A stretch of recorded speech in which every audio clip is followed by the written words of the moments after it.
Welcome to the Artificial Intelligence Podcast with your host, Dr. Tony Huang. Today, we're with a special guest, Balaji. Can you introduce yourself? Hi, Tony. It's a pleasure to be here. My name is Balaji Raghavan. I'm the head of engineering at Postman. So it's great to be here. Postman is an API first company that's actually building a lot of API platforms for several developers. Currently, about 40 million developers are enrolled on the product. So very excited to come here and talk about APIs and AI. So right now, the industry claims that AI is accelerating developers and not replacing them. But if AI can generate code and do all of the debugging and architecture systems, where exactly is that line that's drawn? Like, what remains uniquely human in the software engineering world? So, today when I see use of AI, I do believe that AI is helping engineers accelerate some of the work they do. When even in the ages when I was coding a lot, I would spend a lot of time generating code and then a little bit of time testing, improving, fixing issues in it before sending it for code reviews. Today, I would say AI is useful in an exactly same manner, where the first part of this journey is something that AI does well, generate a lot of code, ensure that you can prototype very quickly, see certain patterns and fix them quickly. But then you still have to verify that corner cases, some of the hallucinations that you can actually encounter based on the prompts that you've given, those are addressed. So those are the kinds of things that I've found, at least in my own experience and my team's experience, that a human in the loop is actually still needed to be able to drive higher quality code, more performant code, ensuring that it's actually meeting the spec that you have provided. We've seen shifts from desktop to web to mobile to cloud. How's the AI transformation fundamentally different from previous platform transitions? The previous platform transitions did not quite change the way that we were generating the products itself. With the AI revolution, I think that is changing a lot. Like one example I was giving to somebody not too long ago was the fact that engineers tended to operate in terms of individual tasks in Jira, but now they are able to take a whole epic and start operating on the whole epic. So just the way that an engineer operates on producing output has changed with this AI change. So I think as a result, I would say it's an accelerated way of producing more content, and that allows you to actually solve more problems in a shorter span of time, which does mean that you need to be able to put in some additional effort into quality testing, guardrails, and so on and so forth. But as long as you put that a priori, if you iterate on it early in your life cycle and you created some markdown files which gives you instructions that you can actually put into your code gen tools, then in that case you're able to accelerate your journey. So fewer than 40% of organizations right now enforce centralized governance standards. And while more than half of APIs are internal, many lack the consistent documentation and the visibility.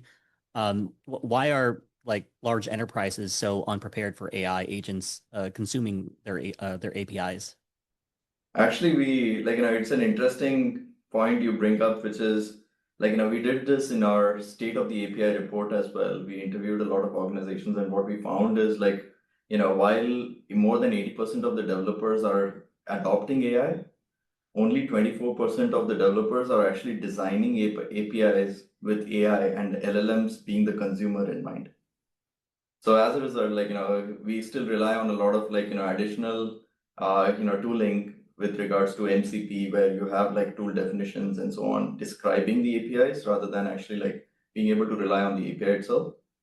So because of that, there is lower velocity of adoption, and there is a lot of trepidation, especially in regulated markets, in terms of the unpredictability of AI. So that's, I think, been the primary reason why we have not seen as rampant adoption in a lot of sectors. But if you look specifically in the technology sector, companies which are in the technology sector, you do see a larger amount of adoption. And there is more APIs being designed first with AI in mind, including here at Postman. We are rethinking our APIs with the assumption that the first consumer is going to be LLMs. And then there will be the traditional client server architectures. So it all depends, sector by sector, there is a different level of adoption. But if you look at the averages, definitely it's still abysmal in comparison to where we would like for it to be. And then right now, there's like 60% of orgs are still designing APIs primarily for humans, like human only, rather than other applications such as like AI agents. So like what breaks when, say, human designed APIs meet like autonomous agents? So when human designed APIs meet autonomous agents, one of the things that you see with these APIs is there is a lot of duplicated APIs. So as a result, what the API is designed for versus what it does is not always very apparent just from the description of the APIs. Also, the way that we document APIs for human consumption, we leave it for the human to be able to interpret a little bit. While for LLMs, you have to be way more descriptive, which is the reason why then, through things like MCP's tool definitions JSON, you are able to kind of get some specific information to remove that ambiguity for the LLMs. So when you have these kind of additional tooling needed to make it understandable, it's easy to confuse the LLMs. One example I would give you is from the Postman product itself. Like when you say you are creating a collection, you could be creating an absolutely new collection, or you could be forking an existing collection. So depending on generate a new collection instruction in natural language, it could mean that either one of those functions. So which API do you actually call? You're leaving that to the LLM's judgment, and LLM is probabilistic, so you're going to end up with sometimes creating a new collection, and in some cases you would actually end up forking a collection. And then like what specifically makes an API AI ready versus like your traditional human consumable APIs? Like what's like a requirement that you would put on that? There are we are building something called as AI readiness score into our product itself. So I'll definitely ask everyone to give it a shot. It has a set of rules we put in place in terms of the specification of the APIs itself that enables AI to more naturally work with the API. So stay tuned for that. We are going to make it publicly accessible soon. So when that is available, you can run through it, and it'll give you a status report of 5 or 6 different things that might be amiss in your API for AI to be able to easily consume it. And then in a Postman's like state of the API report, I read somewhere that was like 30% of orgs use multiple API gateways, 20% of them use like 2 different gateways, and then 11% use 3 or more. Is this like diversely healthy or like a ticking time bomb for AI integration? Diversity is healthy because the LLMs do not care about through which infrastructure it is accessing those APIs. So from that perspective, since it's a central brain that's making those decisions, you are actually pulling in information from various architectures, and then building a context that enables the LLMs to make those decisions. So from that lens, it's not bad that your architecture is disparate, and that's a natural way that organizations grow because of mergers and acquisitions that happen within the organization. It's harder to actually fully integrate and have a unified architecture. It slows down success for the company. So sometimes you have to live with that as a necessary evil.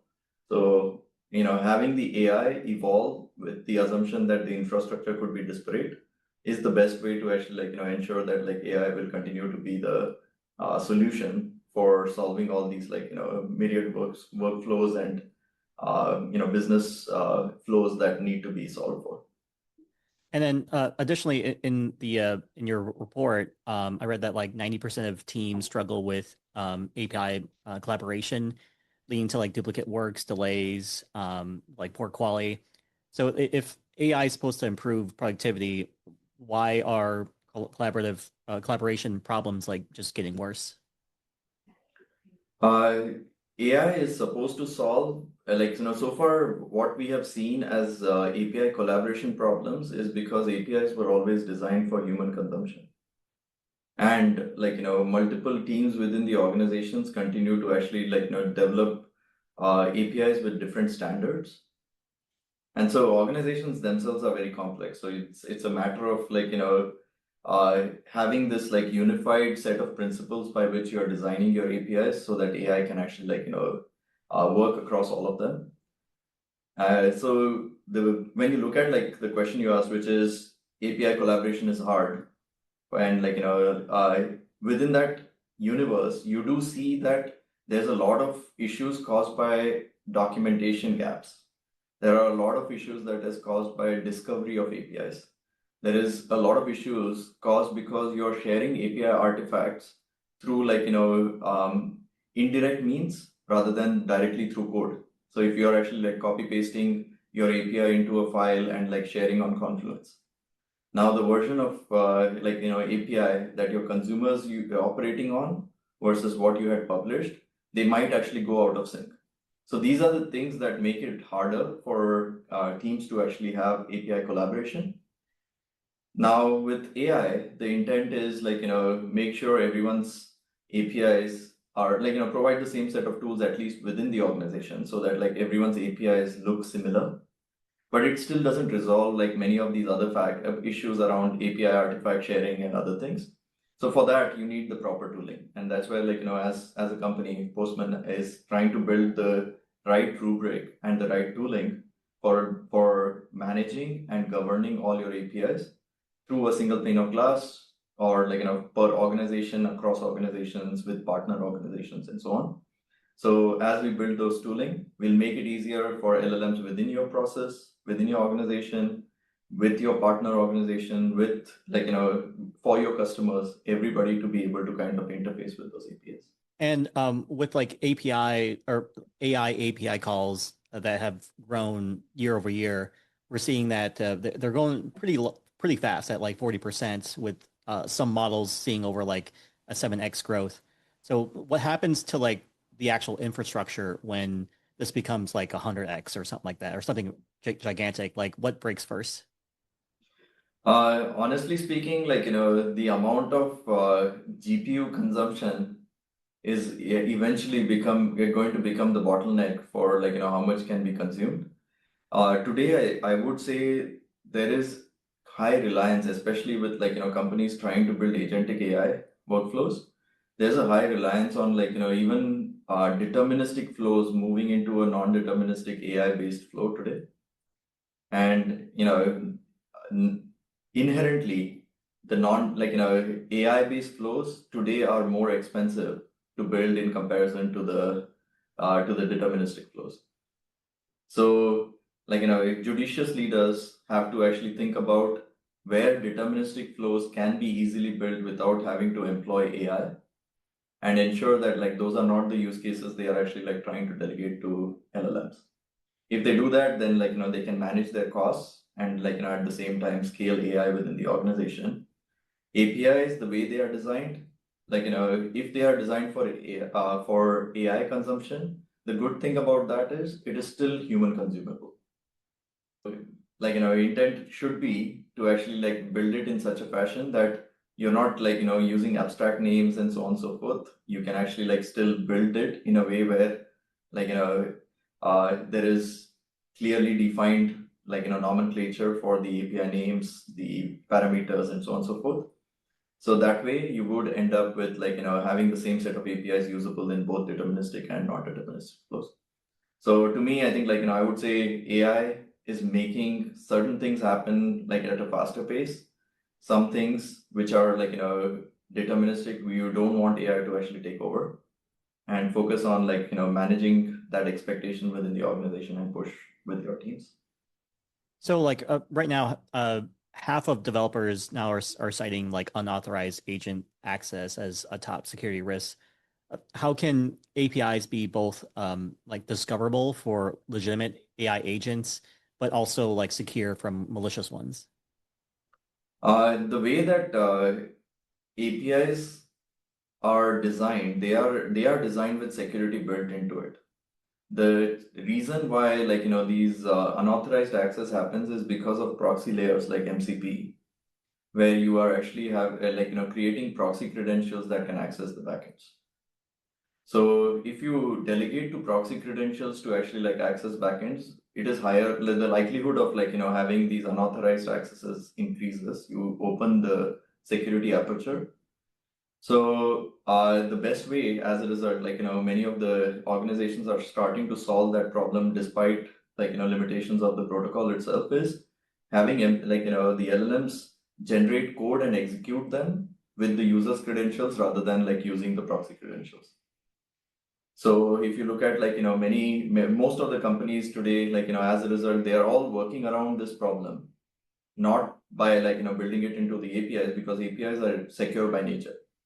But to make LLMs work with them, we've introduced a insecure pathway for being able to kind of interact with those APIs. So we just have to make sure wherever we've created that insecure pathway, we are kind of closing it. So when AI agents make these autonomous decisions through APIs, at the end of the day, like who's accountable when something fails? Like how should org structure, liability, and governance come into effect? At the end of the day, the team that is developing the solution is always accountable.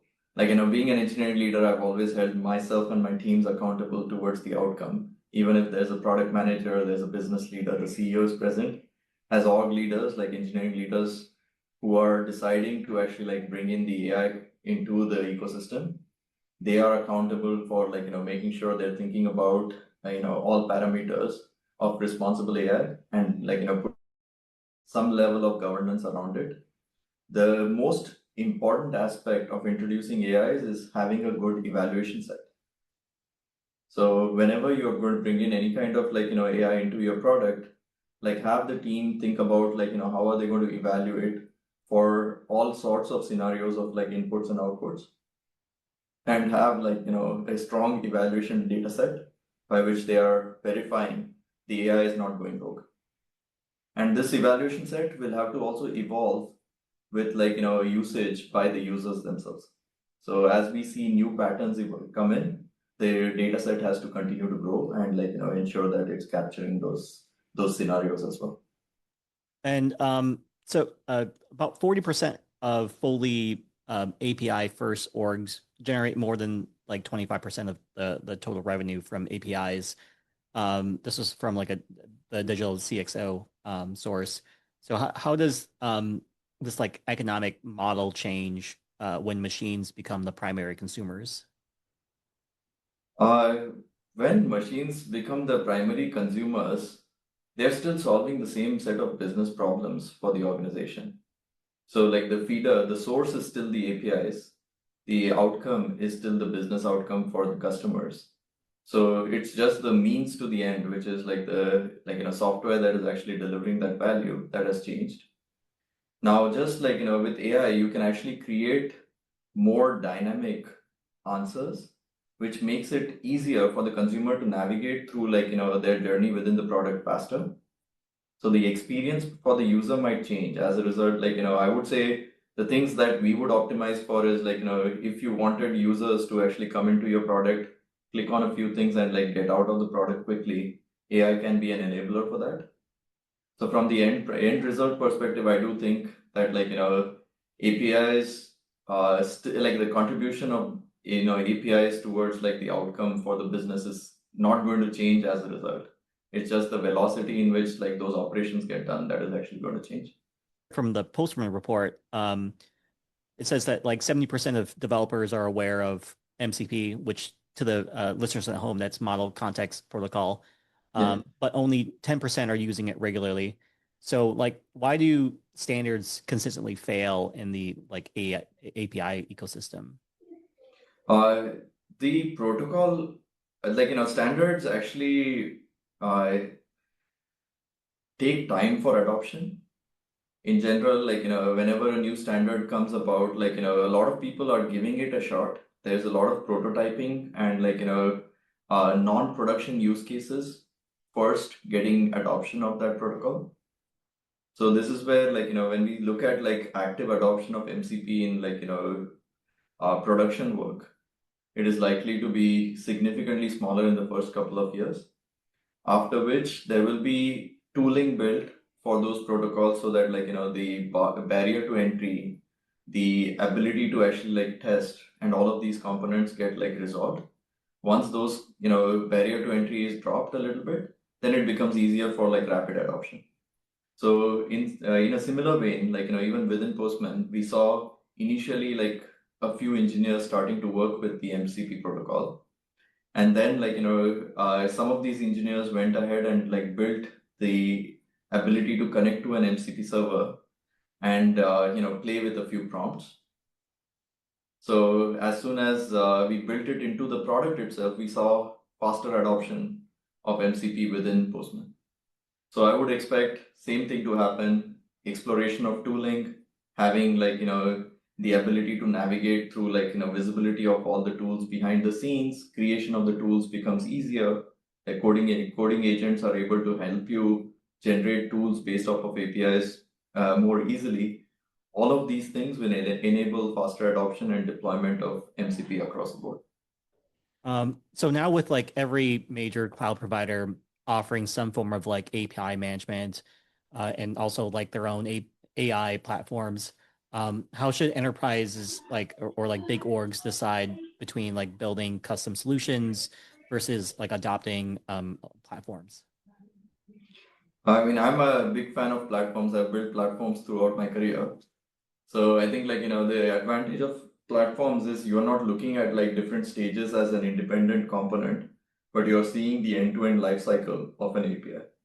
So as you are building these, like, API, like, while there are AI tools tend to be more generic than like, being specific for individual tasks. So as a result, when I look at like, a lot of the coding is only a part of an engineer's job. There's so many other parts of that engineer's job that actually like, relies on exploration and learning of like, other systems to then being able to like, test existing systems, debug when there is a production outage. Like all of these components exist in an engineer's lifecycle. So there are independent, disparate tools that are present. A platform just puts them all together and says, like, if you're an API first, for example, in Postman's case, if you're an API first development team, then in that case, you are going to be able to go from like exploring other systems to then like, creating tests to then writing your code using those APIs to then being able to deploy it like, through your CI/CD systems and then like, observe it in production. You can actually like see that whole end-to-end life cycle. Same is true for a few other like, companies' products, which are taking a different approach, which is like spec-driven development or things like that. We believe honestly, like, a lot of things like, in the development universe has to be API first, because, throughout my career, when I've designed systems, the contract to my customers is the first thing we actually like write down, and then we go and build the system. And you can iterate almost for the next 10 years on that, like, build, but the contract stays steady. It continues to evolve, but like, it's something that you have committed to your customer and you always keep it as backwards compatible. So that's why we believe that API is the first thing to actually like think about when you're building software. And once you've done it right, everything else is commodity. It can actually be replaced, it can be rewritten, and you don't have to worry about it. So platforms enable you to really think from first principles perspective and like, see at the whole life cycle rather than just a component. And then what's like an uncomfortable reality about AI and APIs that nobody's in the industry wants to publicly admit? The uncomfortable reality about AI and APIs is like, we are still in the nascent stages of figuring out how to really make AI reliably call these APIs. So there's a lot of enthusiasm. A lot of people are starting to actually assume as though it just works out of the box. But people who are building these complex systems where there are like hundreds of APIs that are used for developing a product, these protocols are still limited in their ability, and the LLMs in their context itself are limited in their ability to have enough knowledge to be able to multiplex across all of these tools and make the right decisions. So hallucinations is still a real thing. Sometimes the LLMs also hallucinate about tools they don't have access to. So this is just that's the beginning, I would say. And like there is a lot of opportunity for us to continue to evolve the research in that domain to make it more reliable, make it more scalable.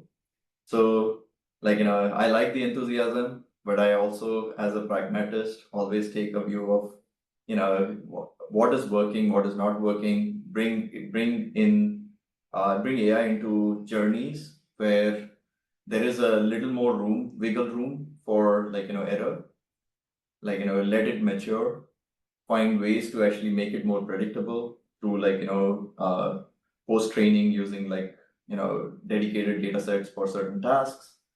And once you have made it more reliable, then it is better to actually move into other spaces which require higher accuracy. So I think that's the part about AI. People think we are already there. I would say, we are still at the beginning, but it's developing fast. And the curve of growth is fast, but there's still a lot of research and improvements that we need to bring into the ecosystem. So that's a huge opportunity for us as developers. So, given that most organizations lack governance and the infrastructure for AI-ready APIs, what's your take on how many of them are going to have production AI agents by the end of the year? My hope is always zero, but as we know, that's not going to be a reality.